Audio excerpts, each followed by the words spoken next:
Padahal sama-sama kita tahu iman itu, kalau kita beriman gitu ya, apakah dia akan stabil terus atau dia bisa naik dan turun?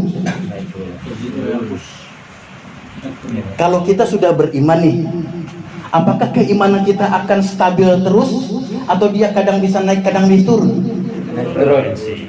Naik turun. Ternyata bukan cuma sekedar iman kita bisa naik bisa turun, iman kita pun bisa hilang dalam diri kita. Al-iman yazidu wa yanqus, yazidu bi ta'ah wa yanqus bi maksiyah.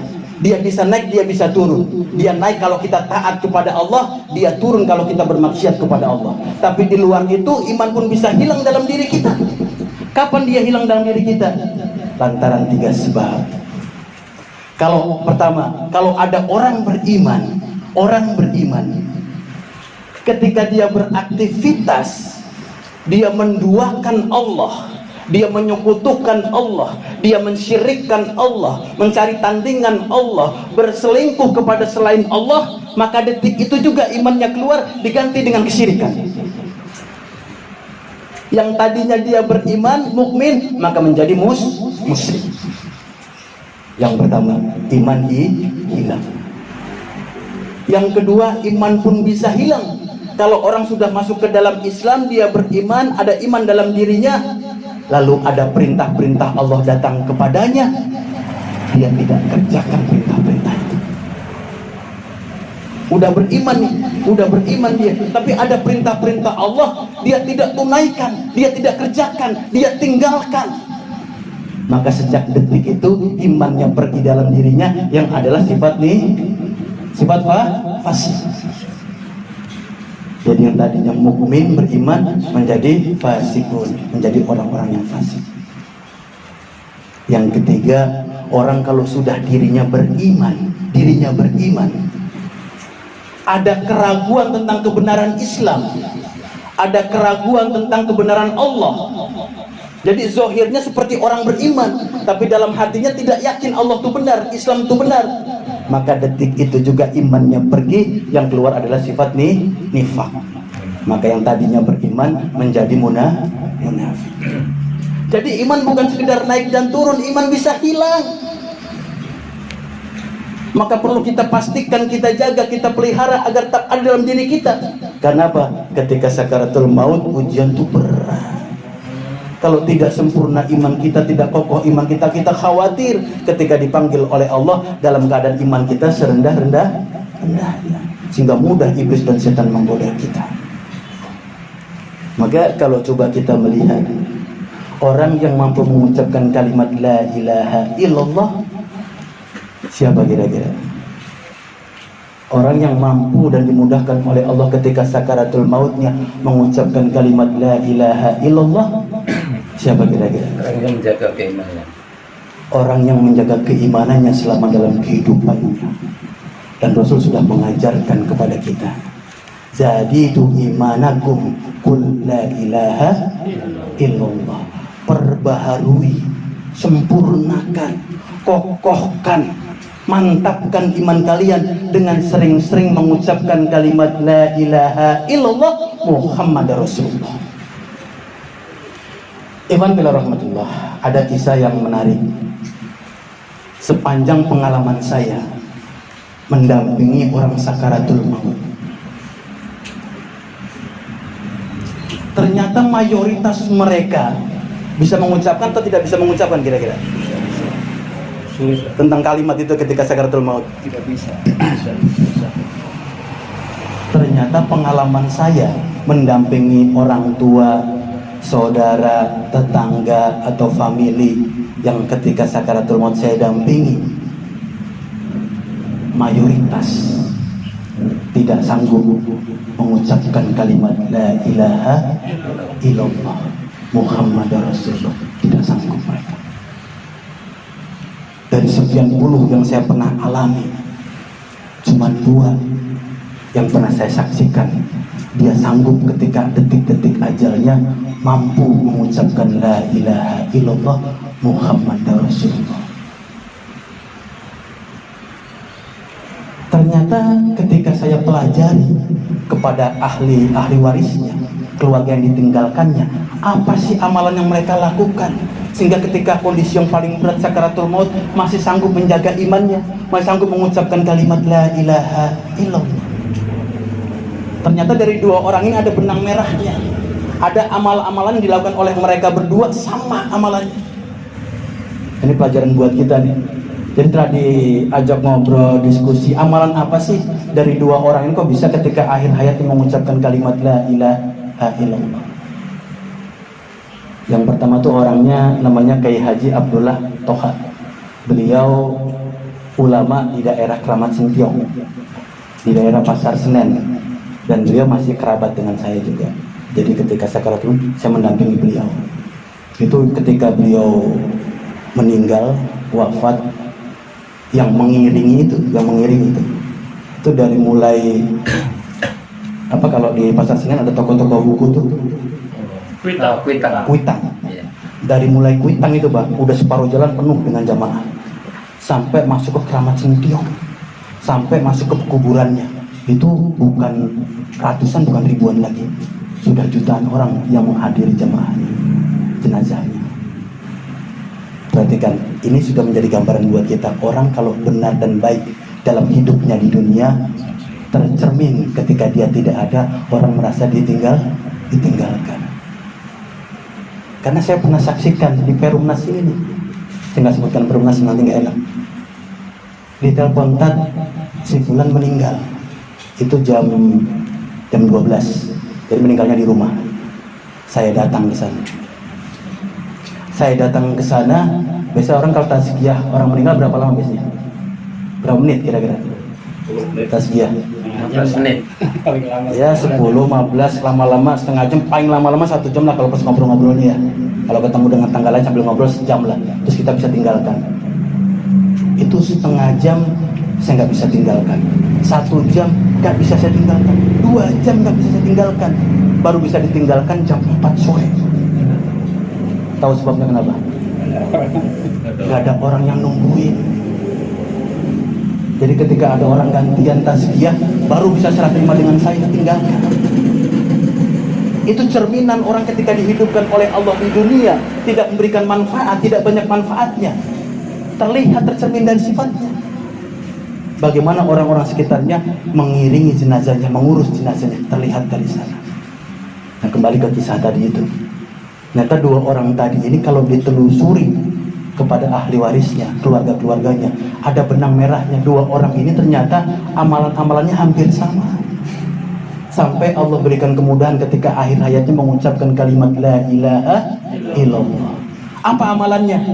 Ternyata kalau saya simpulkan ada 5 amalan yang dia lakukan, mereka lakukan sampai Allah berikan kemudahan mengucapkan kalimat la ilaha illallah ketika sakaratul maut.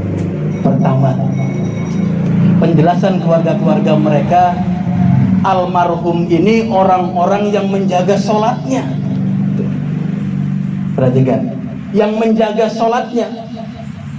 Jadi kata ahli warisnya, bapak kalau pergi dari luar terus masuk ke rumah, terus mau sholat di rumah, nggak pernah ngambil wudhu. Kalau dia lagi di rumah terus mau sholat ke masjid, datang ke masjid, nggak pernah wudhu di masjid. Kenapa? Dia menjaga wudhu.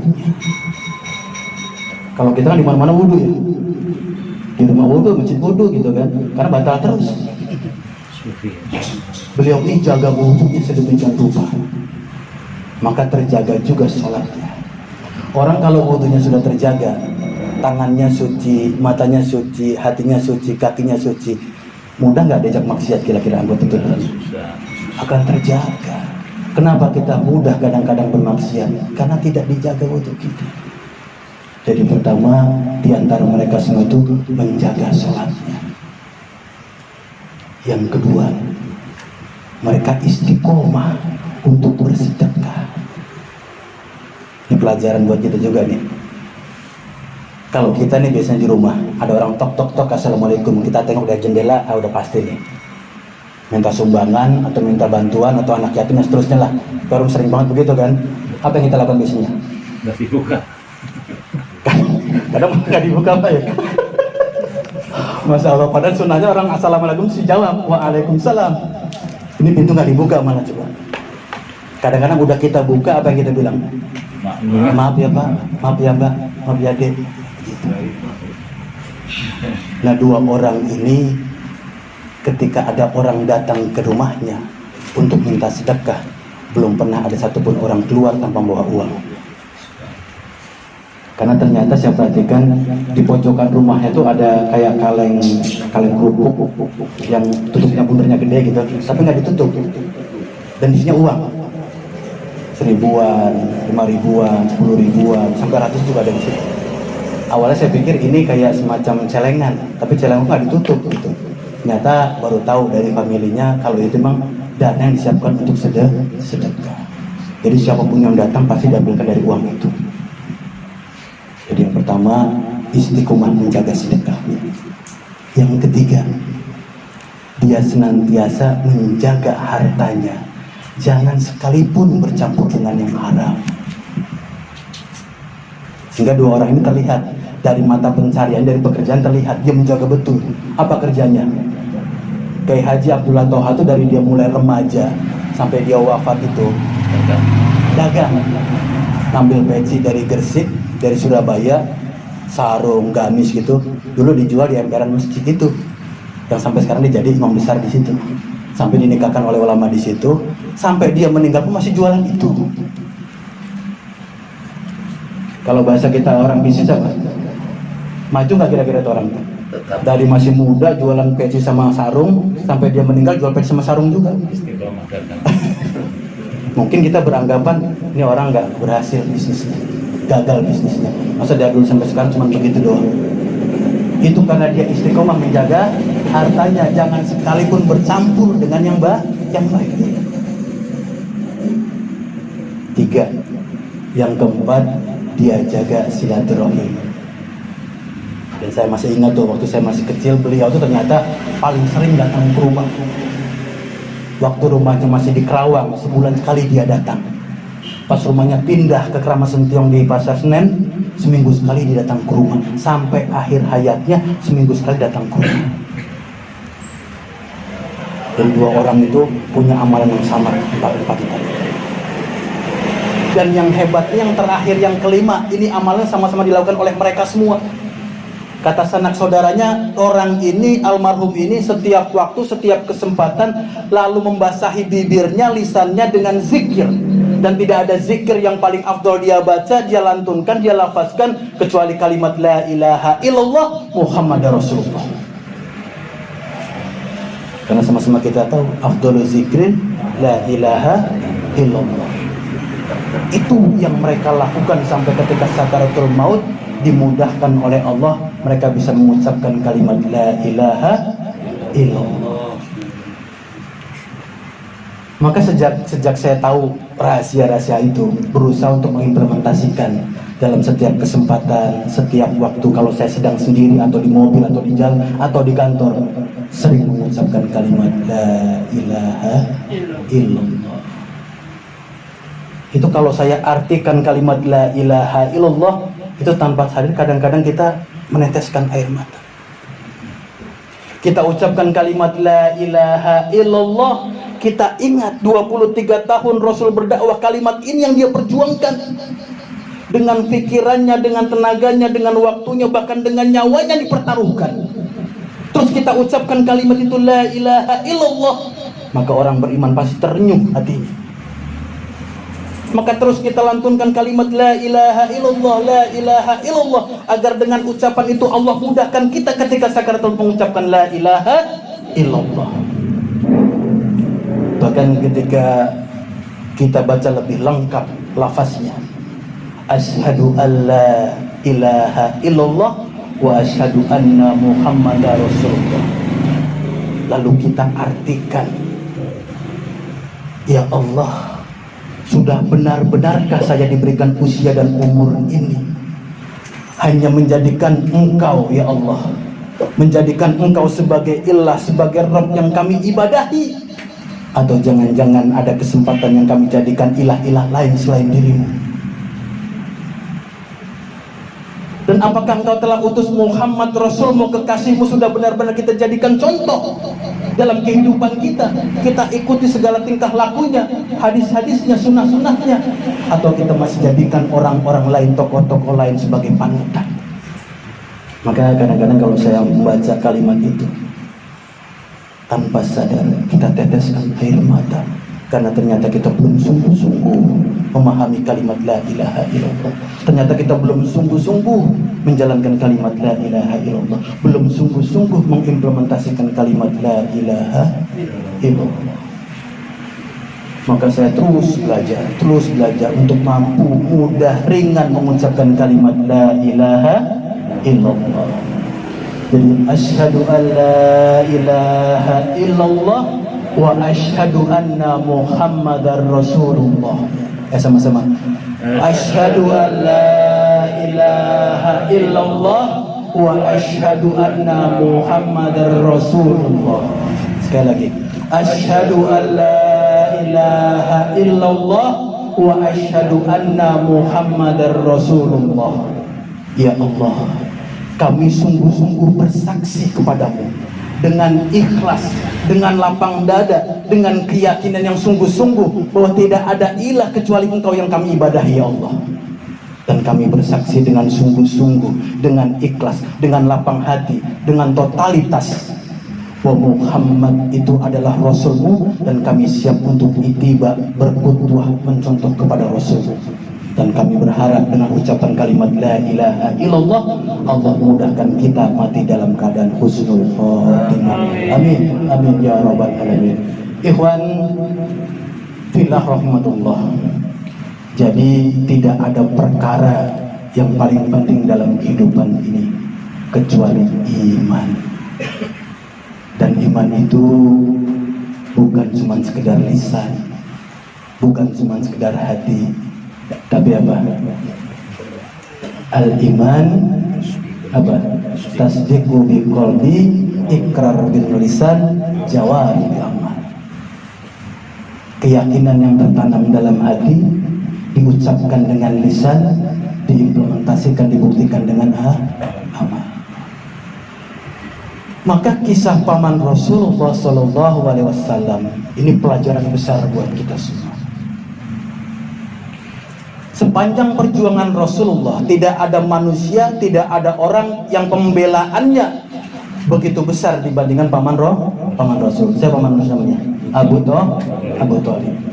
Bukan cuma sekedar waktunya, pikirannya, tenaganya, bahkan harta dan nyawanya dipertaruhkan buat perjuangan Rasulullah. Maka menjadi perhatian buat Rasulullah ketika pamannya sakaratul maut, dia sedih. Belum pernah Rasul mendengar sekalipun dari lisan pamannya kalau dia mengucapkan kalimat la ilaha illallah.